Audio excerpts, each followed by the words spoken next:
Halo Sobat Retro Gamer, kita jumpa lagi di seri konten terbaru PUBG yang berjudul The Book Club. Di tiap episodenya, kita akan membahas berbagai macam bacaan yang pernah kita nikmati pada waktu kecil atau remaja dulu, baik itu berupa majalah, tabloid, komik, dan novel grafis. Jadi, bagi kalian yang dulu pernah baca bacaan yang sama dengan yang kita ulas, mari kita bernostalgia. Namun bagi yang belum pernah baca dan penasaran, nggak perlu khawatir. Kita akan kupas bacaan tersebut dan membagikan keseruannya untuk kamu.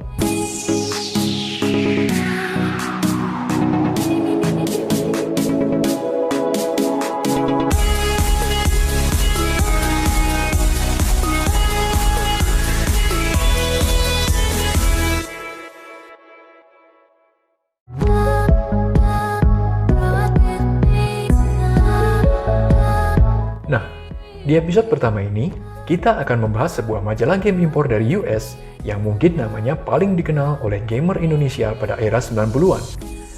Apalagi kalau bukan GamePro. On GamePro!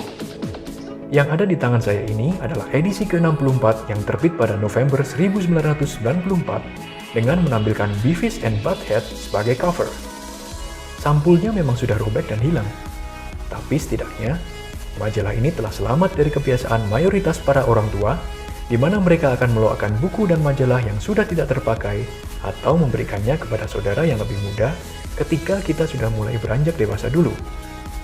Setelah puluhan tahun, baru kita menyesal karenanya.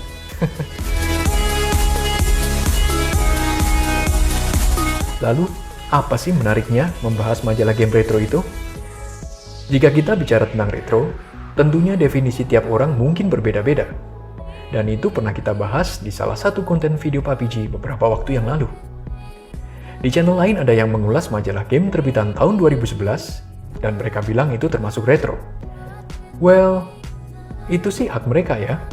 Karena memang kembali lagi, definisi retro itu bisa berbeda-beda tiap orang. Tapi secara pribadi, saya lebih suka untuk membahas majalah game retro era 90-an seperti ini. Alasannya tak lain adalah bahwa dunia video game pada era 90-an itu lebih berwarna. Pada saat itu, potensi teknologi dalam video game masih belum banyak tereksplor, sehingga setiap inovasi yang ditemukan berasa fresh dan benar-benar baru. Dalam rentang waktu dari tahun 1990 hingga tahun 2000, terjadi 2 hingga 3 kali lompatan teknologi konsol yang sangat signifikan. Dari spek 16-bit Super Nintendo, lalu ke spek 32-bit PlayStation, hingga ke spek 128-bit Sega Dreamcast. Peningkatannya begitu terasa baik dari grafis, suara, performa, maupun fitur-fitur lainnya.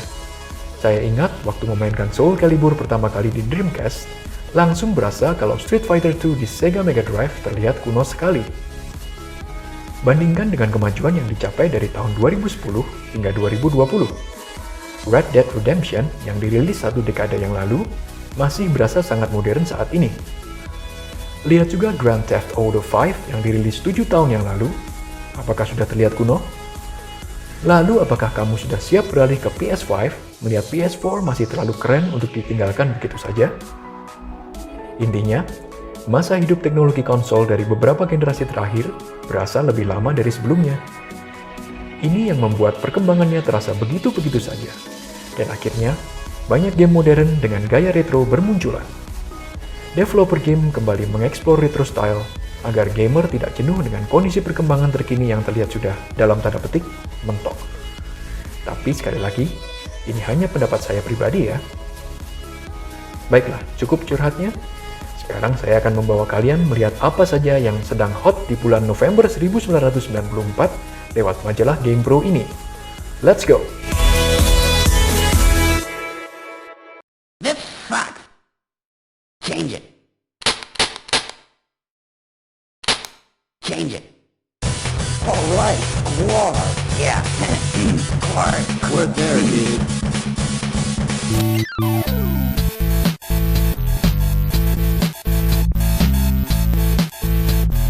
Serial animasi sitkom satir ini menjadi simbol anak muda era 90-an yang identik dengan kelakuan nyelenehnya.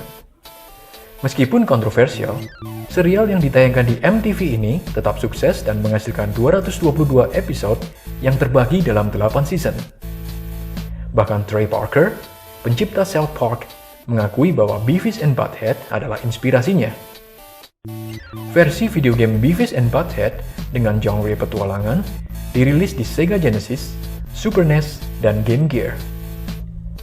Game ini memiliki tingkat kesulitan yang cukup tinggi dan butuh waktu lumayan lama untuk menamatkannya. Kamu pernah main game ini? Atau lebih suka nonton serialnya? Komen di bawah ya. After 7 months of fighting, the civil war in Shadaloo may have reached the turning point. The capital has just fallen. In December 1994, the forces of freedom will face a power-mad dictator in a struggle for the fate of the world.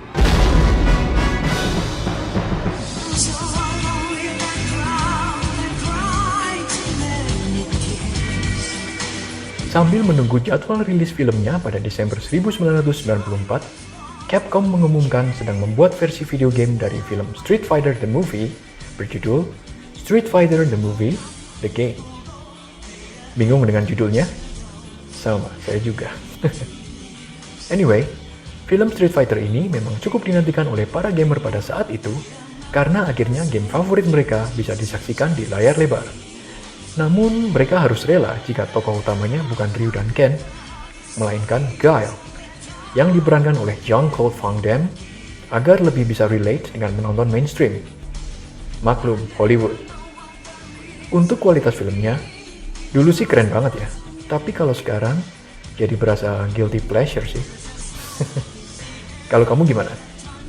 Komen di bawah ya. Game over!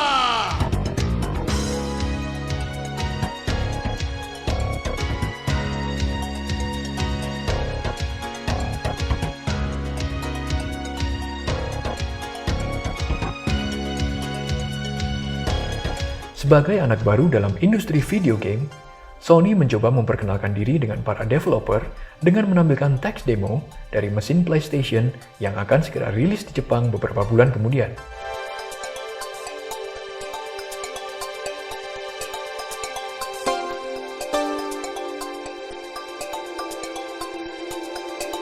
Sony bekerja sama dengan LSI Logic dalam menciptakan chip untuk PlayStation, dan hasilnya dapat dilihat dari banyaknya third-party developer yang tertarik membuat game untuk konsol ini karena kemudahan sistem pemrogramannya.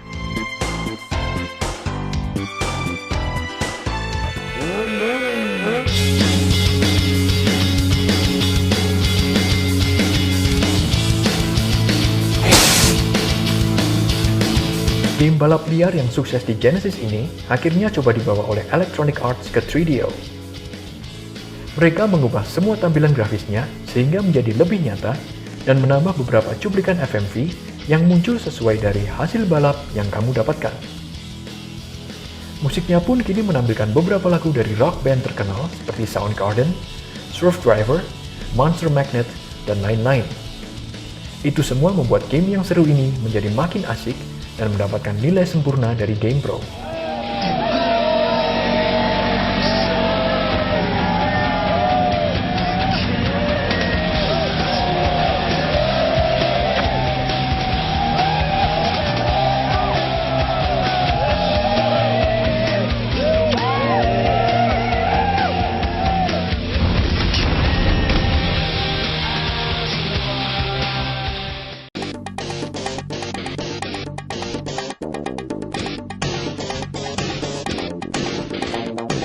Apa yang terjadi jika Mortal Kombat dan Jurassic Park digabungkan? Jawabannya adalah Primal Rage. Game fighting yang menampilkan karakter berupa dinosaurus dan binatang purba lainnya ini ditampilkan dengan teknologi digitized graphics dan penuh dengan unsur kekejaman seperti Mortal Kombat. Di GamePro edisi ini, diulas bagaimana animasi gerakan para dinosaurus itu dibuat, yaitu dengan menggunakan teknik stop motion.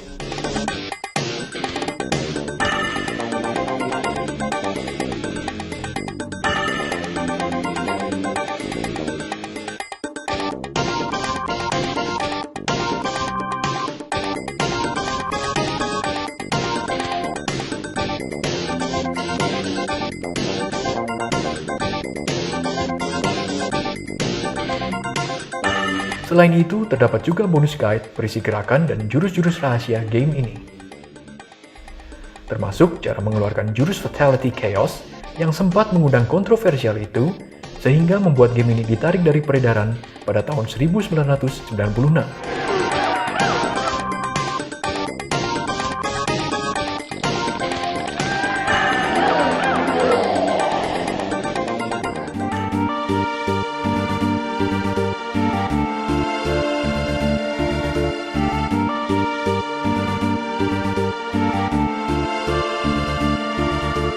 Jangan salah, Final Fantasy III yang dimaksud di sini sebenarnya adalah versi US dari Final Fantasy VI yang dirilis di Jepang.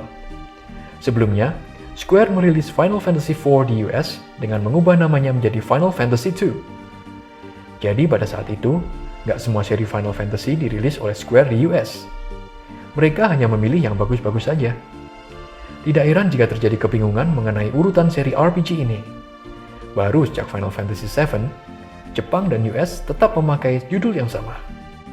Singkat kata, Final Fantasy III ini bisa dikatakan sebagai serial Final Fantasy klasik yang terbaik sebelum era Final Fantasy VII dengan teknologi poligon hadir.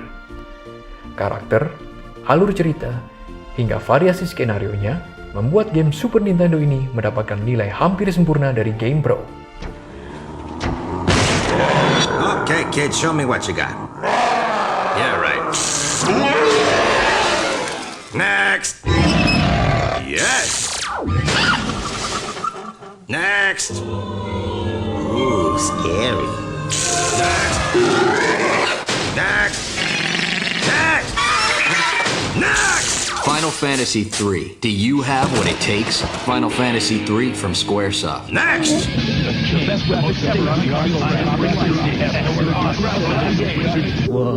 Iklan dan preview Donkey Kong Country bertebaran di edisi ini. Hype untuk game ini sangat tinggi karena Nintendo menjanjikan inovasi grafis Super Nintendo yang belum pernah ditampilkan pada game-game 16-bit lainnya. Yang bikin menarik adalah, dalam tiap kesempatan, Nintendo selalu menyindir Sega bahwa next gen itu bukan melulu soal hardware atau add-on baru, tapi lebih mengoptimalkan teknik dan skill programming. Hasilnya bisa dilihat di tampilan grafis Donkey Kong Country ini. Game 16-bit dengan rasa 32-bit. Saat Sega harus bersusah payah mengupgrade Genesis dengan add-on seperti Sega CD dan 32X untuk menampilkan grafis 32-bit, Nintendo dengan Super Nintendo-nya tetap tenang karena percaya dengan kemampuan mesin tersebut.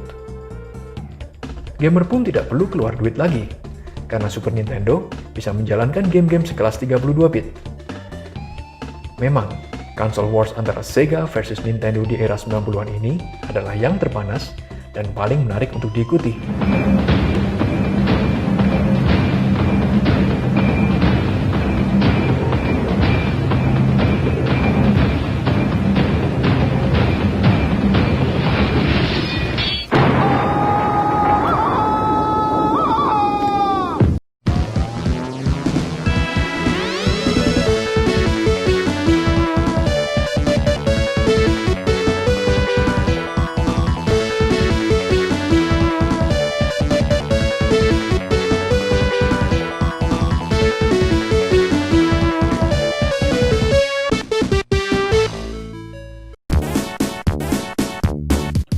Sonic and Knuckles mungkin adalah game DLC pertama di dunia.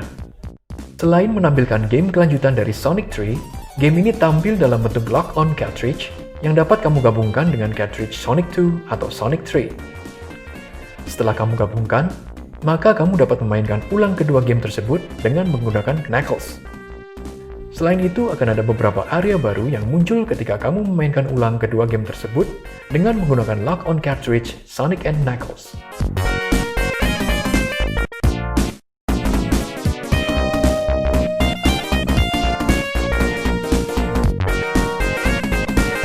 Teknologi inovatif ini belum pernah ada sebelumnya. Maka nggak heran kalau game ini diberi nilai sempurna oleh Game Pro. Knuckles that play. Sonic and Knuckles. Sensekai Doji Hatsubai.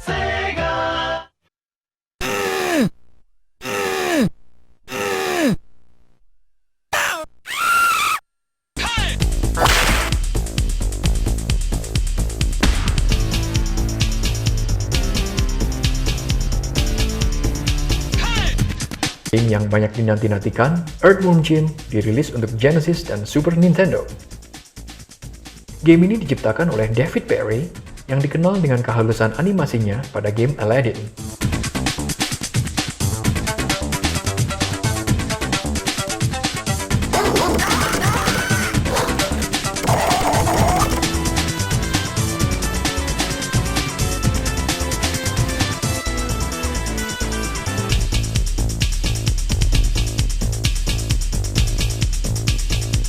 Selain grafis, unsur humor dan karakternya mampu membawa game ini menjadi salah satu nominasi game Genesis terbaik pada tahun tersebut.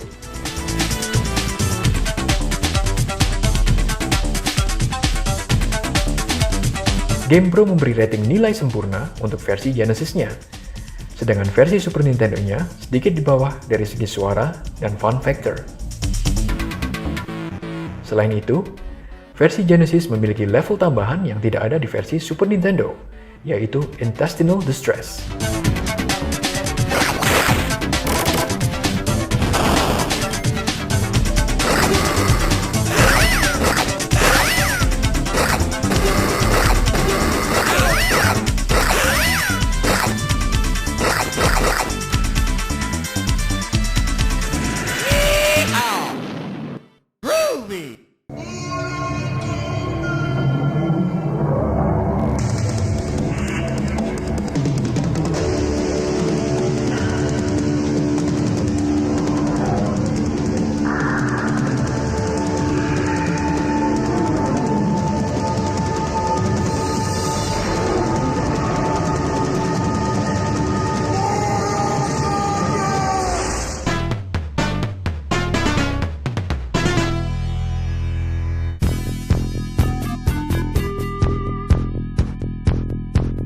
Barangkali rubrik inilah yang biasanya paling ditunggu oleh para pembaca.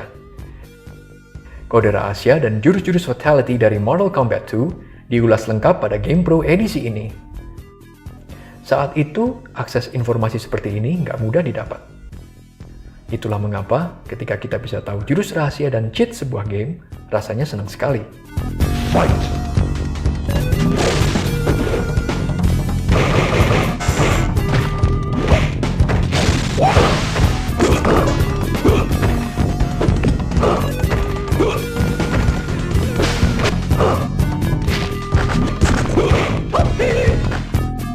Tabloid lokal Indonesia, yaitu Fantasi, juga sering mengambil cheat dan jurus rahasia dari sini untuk rubrik taktik video gamenya.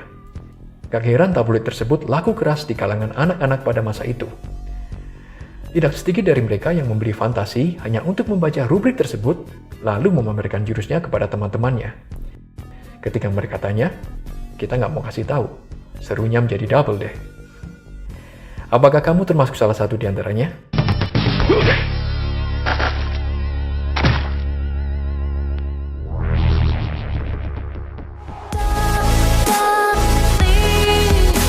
Itulah tadi highlights dari beberapa konten yang menarik dari GamePro edisi November 1994. Bagaimana menurut kalian? Apakah kalian ada pengalaman tersendiri dengan majalah ini? Ceritakan pengalamanmu di kolom komentar ya. Subscribe PUBG untuk mendukung konten-konten retro seperti ini. Jangan lupa like dan share video ini agar orang lain bisa bernostalgia juga dengan kita. Until next episode, dan salam retro gaming.